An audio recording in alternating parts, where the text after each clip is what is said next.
بسم اللہ الرحمن الرحیم۔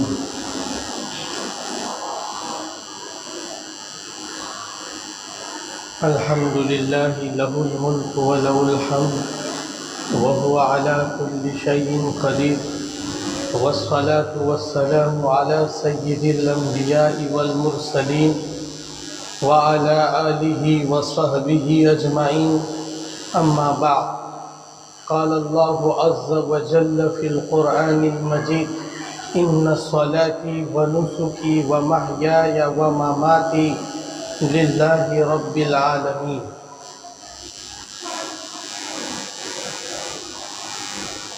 وقال أيضا: إنا أعطيناك الكوثر فصل لربك وانحر إن شانئك هو الأبتر۔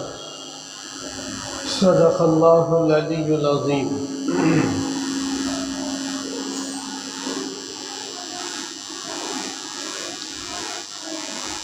عزیزان ملت، اللہ تعالیٰ نے ہمیں اور آپ کو حیات بخشی، زندگی عطا کی، اور دنیا جس فتنے سے گزر رہی ہے ان تمام فتنوں سے بچا کر اللہ تعالیٰ نے آپ اور ہمیں سب کو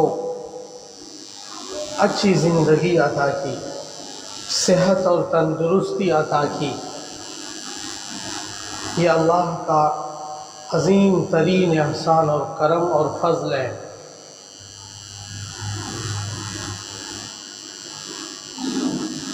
اللہ تعالیٰ نے ہمیں اور آپ پر، اہل ایمان پر، اہل ایمان میں سے جو صاحب استطاعت ہیں ان پر قربانی کا فریضہ واجب کیا۔ جن لوگوں کے اندر قربانی دینے کی گنجائش ہے، یعنی 52.5 تولے چاندی یا 7.5 تولہ سونا یا اس کے برابر ضرورت سے زائد ہمارے پاس مال ہے، تو اللہ نے ہمیں اور آپ کو گویا کہ گنجائش دی، ہمیں قربانی پھر دینی چاہیے۔ گزشتہ جمعے میں قربانی کے تعلق سے اہم باتیں آپ کے سامنے آ چکی ہیں۔ جب حضرت ابراہیم علیہ السلام نے اپنے بیٹے، اپنے فرزند سے جو ابھی نابالغ تھا، ابھی بالغ بھی نہیں ہوا تھا، ان سے پوچھا: فانظر ماذا ترى، کہ بیٹا میں خواب میں مسلسل دیکھ رہا ہوں، 8 ذی الحجہ کو، 9 ذی الحجہ کو، 10 ذی الحجہ کو میں نے مسلسل 3 دن تک خواب دیکھا کہ میں تجھے اللہ کی راہ میں قربان کروں، تمہاری کیا رائے ہے؟ فانظر ماذا ترى، بیٹا تم کیا کہتے ہو، تمہاری کیا رائے ہے؟ بیٹے نے کہا کہ اے ابا جان، یا ابت افعل ما تؤمر ستجدنی انشاء اللہ من الصابرین، کہ آپ کو جو اللہ نے خواب میں حکم دیا، انبیاء کا خواب بھی وہی ہوا کرتا ہے، اس لیے آپ وہ سب کر ڈالو جس کا اللہ نے آپ کو حکم دیا ہے۔ آپ مجھے ستجدنی، آپ مجھے پاؤ گے صبر کرنے والوں میں سے، میں صبر کروں گا۔ بیٹے نے یہ نہیں کہا کہ یہ کیا مضمون آپ بتا رہے ہو، میرا کیا قصور ہے، میں نے کیا کیا ہے کہ مجھ جیسے معصوم کو آپ قتل کرو گے، مجھ جیسے معصوم کو اللہ کا نام لے کر آپ ذبح کرو گے؟ کیا ایسا حکم اللہ بھی دیا کرتا ہے؟ ایسا کوئی سوال نہیں کیا۔ اس بچے نے دنیا کے آنے والے ان لوگوں کے اوپر سوالیہ نشان کھڑا کیا کہ جو لوگ یہ کہتے ہیں کہ یہ لاجک نہیں ہے کہ ہم بقرہ عید پر اربوں روپے، خربوں روپے، پوری دنیا کے ایمان والے اربوں روپے پانی میں، نالی میں بہا دیتے ہیں قربانیاں دے کر۔ کیا فائدہ اس سے؟ کوئی ہاسپٹل بنا دیتا، کوئی غریب کی مدد کر دیتا، کہیں کوئی پیو ڈال لیتا۔ ابھی سوال آیا کہ میرے اوپر، میری بیوی کے اوپر بھی قربانی واجب ہے، میں چاہتا ہوں کہ ان میں سے ایک قربانی کروں اور دوسری قربانی جو 15-20 ہزار کا بکرا آئے گا، میں چاہتا ہوں کہ 20,000 روپے میں ایک فریجر مشین خریدوں اور مشین خرید کر کسی چوپال پر، کسی شاہراہ پر، کسی راستے پر یا کسی خاص جگہ پر میں رکھ دوں، اللہ کی مخلوق اس سے ٹھنڈا پانی پیے گی۔ ایسا کر سکتا ہوں؟ میں نے کہا نہیں، آپ ایسا ہرگز نہیں کر سکتے۔ آپ کو فریزر مشین لگانی ہے تو اپنی ایکسٹرا کمائی سے لگاؤ۔ قربانی اللہ کی طرف سے ایک علیحدہ ایک مضمون ہے، اللہ کا حکم ہے، قربانی کرو۔ آج کل یہ باتیں اس لیے کہی جا رہی ہیں کہ آج کل متجددین کی طرف سے، نئے لوگوں کی طرف سے، بڑے اسکالر جو نئے تھوڑا عصری تعلیم یافتہ جو لوگ کہلاتے ہیں، جو اپنے آپ کو ماڈرنائزڈ سمجھتے ہیں اور یہ سمجھتے ہیں کہ اسلام میں تجدد ہے، اسلام میں لچک ہے۔ یقیناً اسلامک احکام میں لچک ہے، اور اس لچک کا وہ فائدہ اٹھا کر یہ کہتے ہیں کہ یہ اربوں روپے کیوں برباد کر رہے ہو؟ ان پیسوں سے سینکڑوں ہزاروں بیواؤں، یتیموں، غریبوں، مسکینوں پر اسے خرچ کیا جائے تاکہ ان کی غریبی دور ہو سکے، تاکہ ان کے پیٹ میں جو فاقہ چل رہا ہے ان کے گھر پر، ان کا پیٹ شکم سیر ہو سکے، وہ ٹھنڈا پانی پی سکے۔ ایسا کرو۔ یہ ان لوگوں کو جواب ہے، یہ ان لوگوں کو جواب ہے کہ اس بچے نے اپنے باپ سے کہا یا ابت افعل ما تؤمر ستجدنی، اے میرے والد محترم، آپ کو جو حکم ملا ہے اسے کرو۔ ویسے تو لاجک دیکھا جائے تو ایسا بھی کوئی حکم ہے جس میں اپنے ہی بچے کو قربان کیا جائے؟ یہ کیا، یہ متجددین لوگ، یہ نئے طریقے کے لوگ جو لاجک سمجھنا چاہتے ہیں، اس میں کچھ عقل کا گھوڑا دوڑاتے ہیں۔ یہ عقلی گھوڑے دوڑانے والے لوگوں کو اس بچے نے، اس معصوم نے جواب دیا، اور اللہ نے اس جواب کو قرآن میں نقل کیا کہ وہ بچہ معصوم ہو کر یہ کہہ رہا ہے کہ یا ابت افعل ما تؤمر ستجدنی انشاء اللہ من الصابرین، کہ آپ مجھے صبر کرنے والوں میں سے پائیں گے۔ آپ کر ڈالو جو اللہ تعالیٰ نے آپ کو حکم دیا ہے۔ چنانچہ حضرت ابراہیم نے اپنے بیٹے کو پکڑا، فلما اسلم وتلہ للجبین، دونوں نے، باپ نے اور بیٹے نے، اللہ کے حکم کے سامنے اپنے سر کو خم کیا، سر کو جھکا دیا، اطاعت اور فرما برداری کی، اور اپنے بیٹے کو اپنی پیشانی کے بل لٹایا، الٹا لٹایا، اور ادھر چھری چلائی۔ ادھر اپنا بیٹا دیکھا کہ چھری چلاتے ہی میرا بیٹا سامنے مسکرا رہا ہے، اور اللہ تعالیٰ نے امتحان میں کامیاب کیا اور بیٹے کی جگہ ایک مینڈھا ذبح ہو گیا ہے۔ یہ اللہ تعالیٰ نے کر کے دکھایا۔ ان لوجک پر چلنے والے عقلی گھوڑے دوڑانے والوں سے پوچھو، ان سے سوال کرو کہ کیا اگر تمہاری بات صحیح ہوتی، کیا ابراہیم کے محلے میں کوئی ایسا غریب نہ تھا؟ کیا ابراہیم کے محلے میں پریشان حال لوگ نہ تھے؟ اگر وہ لوجک جاننا چاہتے تو حضرت ابراہیم اللہ سے کہتے کہ اے اللہ، یہ کیسا قصور کیا میں نے، میری اولاد نے کیا قصور کیا؟ آپ نے تو 86 برس میں مجھے لڑکا دیا اور ابھی چند سالوں کا وہ ہوا ہے، اور آپ کہتے ہیں کہ اسے قربان کرو۔ اے اللہ، یہ کیسا حکم آپ نے دیا ہے؟ لیکن پیغمبر نے اپنا عقلی گھوڑا نہیں دوڑایا، لوجک کو سمجھنے کی کوشش نہیں کی۔ اللہ کے حکموں میں لوجک کو سمجھنے کی ضرورت نہیں ہوتی، اللہ کے حکموں میں لوجک کو جاننے کی ضرورت نہیں ہوتی۔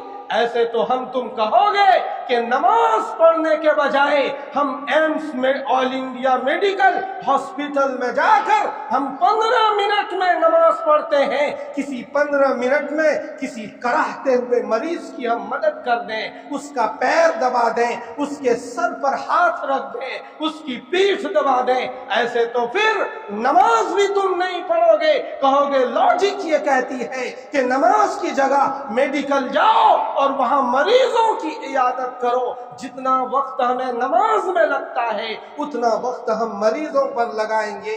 یہ نہیں چلتا۔ اللہ کے حکموں میں تابعداری دیکھی جاتی ہے، اللہ کے حکموں میں فرما برداری دیکھی جاتی ہے۔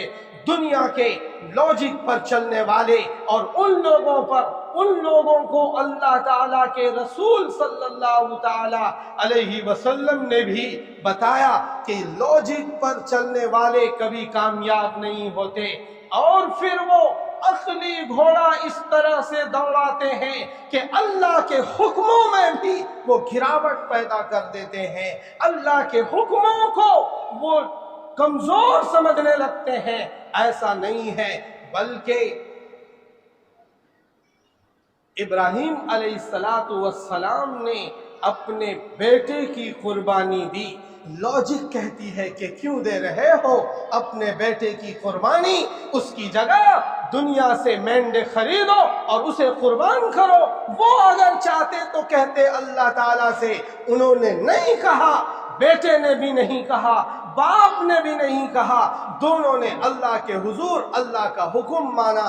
اس لیے ہمیں بھی جو حکم دیا گیا کہ قربانی کرو سو قربانی ہی ہوگی، یہ کہنا کہ اربوں روپے ضائع ہو رہے ہیں، اربوں روپے ضائع ہو رہے ہیں، اگر یہ ضائع ہوتا، اگر یہ قربانی کرنا، قربانی دینا ضائع سمجھا جاتا تو وہ تمہارا محبوب مدینے میں دیکھو، مدینے سے چل کر مکے کی طرف آ رہا ہے، اور مدنی زندگی میں جب رسول تھے تو رسول کے صاحبزادے آپ کے نواسے حسن حسین تو جنت کے سردار ہیں، آپ کی بیٹی تو جنت کی سردار ہے، آپ کے صحابہ کو تو اللہ نے انعام دیا، رضی اللہ عنہم ورضوا عنہ، اللہ نے انہیں معاف کر دیا۔ اللہ نے کہا محبوب سے بتاؤ ابو بکر جنتی ہے، عمر جنتی ہے، عثمان جنتی ہے، علی جنتی ہے، عبد الرحمن بن عوف جنتی ہے، زبیر جنتی ہے، زید جنتی ہے، آپ کے صحابہ تو جنتی ہے، آپ کے گھر والے تو اہل بیت ہے۔ پھر محبوب 63 سال کی عمر میں سے 23 برس تک جب اللہ نے نبوت دی، کبھی اپنے گھر میں، کبھی اپنے بستر پر، کبھی مسجد نبوی میں، کبھی خانہ کعبہ کے سامنے، کبھی جنت البقیع میں، کبھی جنت المعلی میں، محبوب روتے تھے، راتوں کو اٹھ کر روتے تھے، تمہارے لیے روتے تھے، اپنی امت کے لیے روتے تھے، اپنی امت کے جوانوں، مردوں، عورتوں کے لیے روتے تھے کہ اے رب ذوالجلال، میں جہنم کی تپش کو دیکھ رہا ہوں، سمجھ رہا ہوں، میری امت کا کیا ہوگا۔ وہ رونے والا پیغمبر جب مدینے سے چل کر مکے کی طرف چلا، حجۃ الوداع کے موقع پر جو رسول اللہ نے آخری حج فرمایا، اس آخری حج پر تیرا میرا محبوب 100 اونٹ لے کر چلا مدینے سے۔ کتنے اونٹ لے کر؟ 100 اونٹ لے کر چلا، اور جب قربانی کا وقت آیا تو اپنے دست مبارک سے میرے تمہارے محبوب نے 63 اونٹوں کی قربانی دی۔ کتنے اونٹوں کی؟ 63 اونٹوں کی قربانی محبوب نے اپنے دست مبارک سے دی، اور جب رسول تھک گئے تو علی کو بلایا اور علی سے کہا یہ لو اوزار اور بقیہ اونٹوں کی قربانی تم دو۔ اگر یہ لوجک نہ ہوتا، اگر محبوب لوجک پر چلتے، عقلی گھوڑے دوڑاتے تو 100 اونٹوں کی قربانی کی کیا ضرورت تھی؟ مدینے میں صحابہ کے گھروں میں فاقہ تھا، مدینے کے بچے بھوک سے بلک رہے تھے، مکہ میں فاقہ تھا، مدینے میں حالات خراب تھے، پھر بھی رسول نے 100 اونٹوں کی قربانی دے کر ان لوگوں کو جواب دیا جو یہ کہتے ہیں کہ اربوں روپے تم قربانی پر ضائع کرتے ہو۔ یہ ضائع نہیں ہے، اللہ کے حکم کے سامنے اپنا سر خم کرنا ہے، اللہ کے حکم کے سامنے تابعداری کرنی ہے، اللہ کے حکم کے سامنے فرما برداری کرنی ہے۔ وہ دیکھو صحابہ رضی اللہ تعالی عنہم گواہ ہے، ابو بکر گواہ ہے، عمر گواہ ہے، علی گواہ ہے، حضرت جابر گواہ ہے، صحابہ 1,24,000 صحاباؤں کی جماعت گواہ ہے کہ رسول نے 100 اونٹوں کی قربانی پیش کی اور لوگوں کو بتایا آج 100 جانور خریدنے جاؤ، یہ بجٹ کروڑوں میں جائے گا، یہ بجٹ کروڑوں لاکھوں میں جائے گا۔ یہ اتنی بڑی قربانی محبوب نے 1450 سال پہلے دے کر لوگوں کو بتایا کہ لوجک پر چلنے کی ضرورت نہیں ہے، لوجک پر چلنے کی ضرورت نہیں ہے، عقلی گھوڑے دوڑانے کی ضرورت نہیں۔ کتنے لوگ عقلی گھوڑے دوڑاتے ہیں، ذرا سا کچھ علم آ گیا، ذرا سا کہیں سے کچھ اسے دینی بات معلوم ہو گئی، کوئی لٹریچر پڑھ لیا، کوئی کتاب پڑھ لی، بس فتویٰ دینا شروع کر دیا اور لوجک پر عمل کرنا شروع کر دیا۔ نو کہ کیا ضرورت ہے قربانی کرنے کی؟ یہ دیکھو کھڈا کالونی جیت پور کی عوام اس سال سن 2022 میں 50 لاکھ روپے قربانی پر خرچ کریں گے۔ میرے بھائیوں، یہ جان اللہ کی ہے، یہ مال اللہ کا ہے۔ ان اللہ اشترى من المؤمنین انفسهم واموالهم بان لهم الجنہ۔ تیرے میرے اللہ نے میری جان بھی خرید لی، میرا مال بھی خرید لیا۔ یہ سارا مال قربانی کے نام پر جیت پور کی عوام 50 لاکھ خرچہ کرے گی، وہ اربوں روپے لوجک والوں کو پیٹ میں درد شروع ہو جائے گا۔ یہ کیا ضرورت تھی 50 لاکھ خرچ کرنے کی؟ تجھے پتا نہیں تمہارے سامنے جمنا کی عوام پریشان پھر رہی ہے، تم اس میں سے 30 لاکھ روپے جمنا والوں کو بانٹ دیتے۔ یہ کمین لوگ ہیں جو شریعت کے حکم کو پامال کرنا چاہتے ہیں، رسول اللہ کے عمل پر سوالیہ نشان اٹھانا چاہتے ہیں، رسول کے محبوب عمل پر جو 100 اونٹوں کی قربانی دی اس پر سوالیہ نشان لگانا چاہتے ہیں۔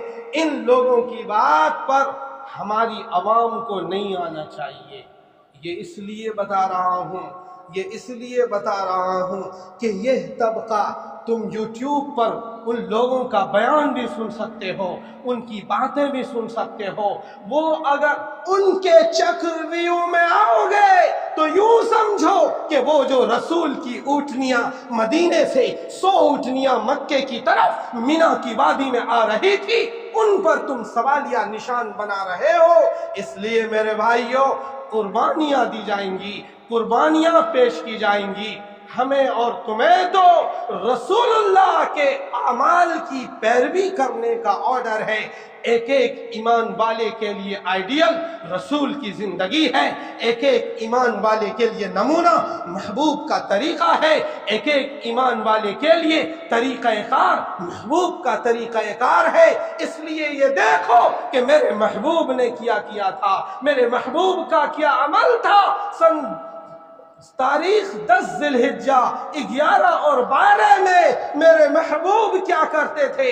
حجۃ الوداع پر تو 100 اونٹنیاں قربان کی، باقی ہر سال محبوب 2 قربانی پیش کرتے تھے، ایک اپنی طرف سے اور ایک پوری امت کی طرف سے۔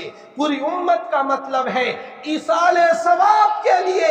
یہ نفلی قربانی ایک رسول اللہ کرتے تھے، وہ نفلی قربانی ایک ہی آدمی کی طرف سے ہوا کرتی ہے، لیکن ایصال ثواب میں 10 20 50 لاکھ 2 لاکھ سارے انسانوں کو شامل کیا جا سکتا ہے۔ اس لیے ایک قربانی رسول اپنی دیتے تھے اور دوسری قربانی اپنی امت کی طرف سے دیتے تھے۔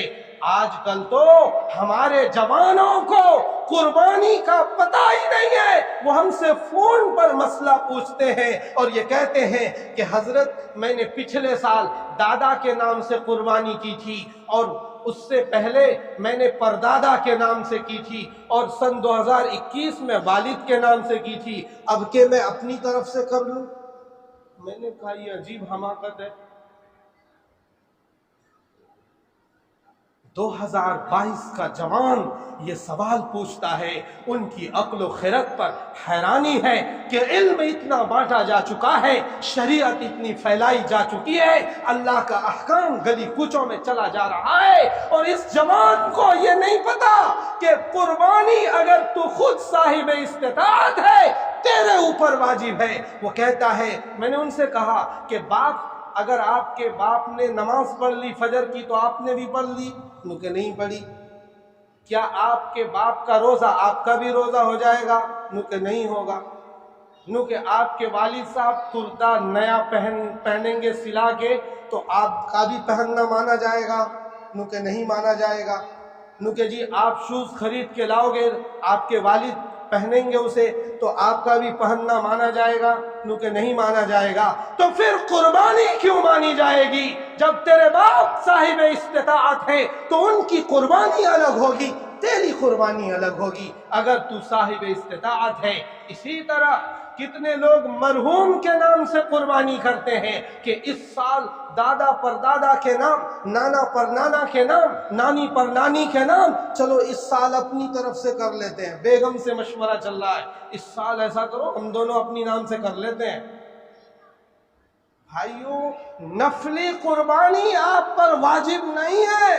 آپ کی قربانی اگر آپ صاحب استطاعت ہے خود آپ پر واجب ہے، اگر آپ نے قربانی نہ دی تو آپ گنہگار ہو۔ یہ نفلی قربانی تو ایکسٹرا مال ہے آپ کے پاس، مزید اللہ نے عنایت کی ہے تو آپ کرو۔ رسول اللہ نے 100 اونٹوں کی قربانی دی، آپ بھی دو اگر اللہ نے استطاعت رکھی۔ لیکن ہمارے دماغ پر لاجک والوں کا اثر پڑتا ہے۔ اب ہم نے قربانی کو رسم بنا لیا، ہمارے اوپر دل دماغ پر عبادت کا تأثر کم ہے، رسم کا تأثر زیادہ ہے۔ عبادت کی کیفیت کم بنتی ہے، رسم کی کیفیت زیادہ بنتی ہے۔ بقرعید آئی، ایک مروجہ طریقے پر جانور خریدا اور قربان کر دیا، یہ سب ایک رسمی چیزیں ہم بنا رہے ہیں، یہ رسم نہیں ہے، رسم نہیں ہے۔ آپ کے جد امجد حضرت ابراہیم اور حضرت اسماعیل کی یادگار ہے، کان کھول کر سن لو۔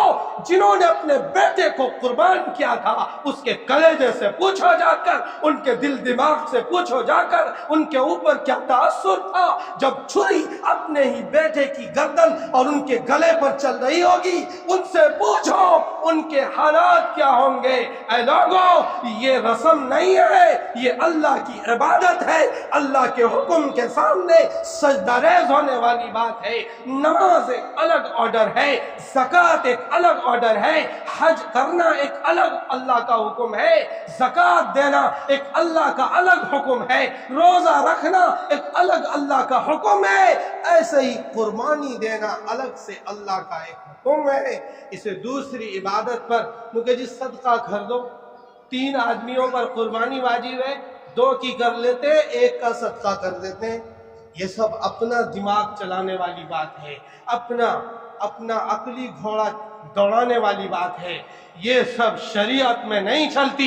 شریعت میں جب اولاد کو ذبح کرنے کے لیے کہا جاتا ہے تو شریعت کا پابند انسان اولاد کو قربان کرتا ہے۔ جب کسی جانور کو قربان کرنے کا آرڈر ملتا ہے تو اسے قربان کیا جاتا ہے۔ اللہ کے حکموں میں لاجک مت ڈھونڈا کرو، ورنہ تو وہی ہوگا، سوچو گے نماز پڑھنے کیوں جائیں بھائی، چلو 20 منٹ میں ہم نماز پڑھیں گے تو کسی کی مدد کر دیتے ہیں 20 منٹ تک۔ 20 منٹ میں نماز پڑھنی ہوتی ہے، چلو کسی کی مدد کر دیتے ہیں 20 منٹ کے لیے تو وہ سیم سیم ہو جائے گا. یہ سیم سوم نہیں ہوتا کچھ بھی. یہ الگ الگ اللہ کے احکامات ہوتے ہیں، الگ الگ اللہ کا آرڈر آتا ہے. اس لیے میرے بھائیوں، آپ سے میری گزارش ہے کہ آپ پر اگر قربانی واجب ہے تو آپ قربانی کریں. آج کل ایک بات اور چل رہی ہے. ایک گھر کا سربراہ مان لیتے ہیں کہ والد صاحب قربانی کر لیں گے، ٹھیک ہے. اب بیٹا بھی تو کماتا ہے 40,000 روپے منتھلی، وہ بھی انجینئر صاحب ہے. وہ باپ کو سربراہ بنا دیا اور خود بس ٹھیک ہے قربانی ہو گئی. بھائی اگر آپ 52.5 تولہ چاندی کی مالیت کے برابر اگر عید کے دن بھی آپ کے پاس پیسہ آ جاتا ہے تو عید کے دن ہی قربانی آپ پر واجب ہو جائے گی. سال گزرنا شرط نہیں ہے. 10 تاریخ میں آ جائے پیسہ، 11 میں آ جائے، 12 ذی الحجہ میں غروب آفتاب سے پہلے آپ 52.5 تولے چاندی کے آس پاس یا اس سے زیادہ مال کے مالک ہو گئے. کوئی پیمنٹ آ گئی، آپ مالدار ہو، آپ کو گھر نہیں جانا، آپ کو بکرا منڈی جانا، ادھر سے جانور خرید کر لانا اور اللہ کے حضور میں قربانی پیش کرنی ہوگی. اس لیے اس عبادت کو رسم نہ مانو. اللہ کا یہ حکم ہے، اللہ کا یہ حکم ہے. میرے تیرے محبوب نے 100 اونٹوں کی قربانی دی اور علی سے کہا علی ایک اونٹ کا گوشت کاٹ کر لاؤ، تھوڑا تھوڑا چند بوٹیاں کاٹ کر لاؤ، ایک ہانڈی میں ڈالو، اسے پکاؤ، میں اور علی دونوں مل کر کھائیں گے. میرے اللہ کا یہ حکم ہے. تم سمجھتے ہو یہ رسم ہے، تم سمجھتے ہو یہ رسم ہے. یہ رسم نہیں ہے، یہ اللہ کا حکم ہے. لیکن اس میں ایک ظاہری فائدہ بھی ہے. ظاہری فائدہ کیا ہے کہ غریبوں کو، مسکینوں کو، جن کے یہاں گوشت نہیں. اب دلی والے تو روز گوشت کھاتے ہیں، ان کو کیا اثر پڑ رہا ہے؟ دلی والے کم سے کم 1 کلو نہیں خریدیں گے تو آدھا کلو، اور آدھا کلو سے خریدنے میں شرم آئے گی تو کسی سے خریدوا لائے گا 1 پاؤ. دلی والوں کے لیے تو کوئی مینٹین کرنا مشکل نہیں ہے. یہاں تو گلی کوچوں میں دکانیں. گاؤں کی سطح پر جاؤ جہاں مہینے میں ایک قربانی ہوتی ہے. پھر یہ تو زرخیز علاقہ ہے. جاؤ افریقہ کے جنگل کا سفر کرو جہاں ایمان والا بستا ہے. تم نائجیریا جاؤ، تم افریقی ممالک کا سفر کرو، کتنی غربت کے شکار ہیں لوگ. اور اپنے ہی ملک میں پہاڑی علاقوں میں جاؤ جہاں ان کو نصیب نہیں ہوتا. ایسے لوگوں تک قربانی کا گوشت پہنچنا چاہیے. یہ ایک ظاہری فائدہ ہے. لن ينال الله لحومها ولا دماؤها ولكن يناله التقوى منكم. تمہارا گوشت نہیں چاہیے اللہ کو، تمہارے جانور کا خون اللہ کو نہیں چاہیے. اللہ کیا دیکھتا ہے؟ تیرے دل کا خلوص دیکھتا ہے، تیرے دل کا خلوص دیکھتا ہے. ایک چیز اور آج کل چل رہی ہے کہ ایک ہی کٹرا 2 لاکھ میں خرید کر لاتے ہیں. نو کہ بھئی کتنے کا کٹرا ہے؟ نو کہ 2.5 لاکھ کا. یہ آپ کا کٹرا کتنے کا ہے؟ 3 لاکھ کا. اور جامع مسجد کی منڈی تو اب بند ہو رہی ہے. ادھر کچھ منڈیوں میں وہ کمپٹیشن چلتا تھا اور وہ بیوقوف بناتے ہیں بیچنے والے لوگ کہ بکرے کے اوپر داغ دیتے ہیں، بال کی کٹنگ کر دیتے ہیں، اللہ لکھا ہوا ہے. کیا ہے یہ سب؟ اللہ لکھے ہوئے کے نام پر تم کئی لاکھ روپے ضائع کرتے ہو. ان سے تو کہیں ایک قربانی کی جا سکتی ہے، 2.5 لاکھ سے کہیں ایک قربانی کی جا سکتی ہے. یہ کرو، یہ نہیں کہ 2.5 لاکھ کا ایک ہی کٹرا آ گیا، 10 لاکھ کا ایک ہی بکرا آ گیا. یہ سب ڈرامہ بازی ہے، یہ ریا ہے، یہ دکھاوا ہے. اللہ فرماتا ہے دکھاوا کرنا، ریا کرنا شرک خفی ہے، یہ شرک ہے. اس لیے اس سے بچیں گے بھی ساتھی انشاءاللہ. اللہ تعالی ہم سب کو کہنے سننے سے زیادہ عمل کی توفیق نصیب فرمائے.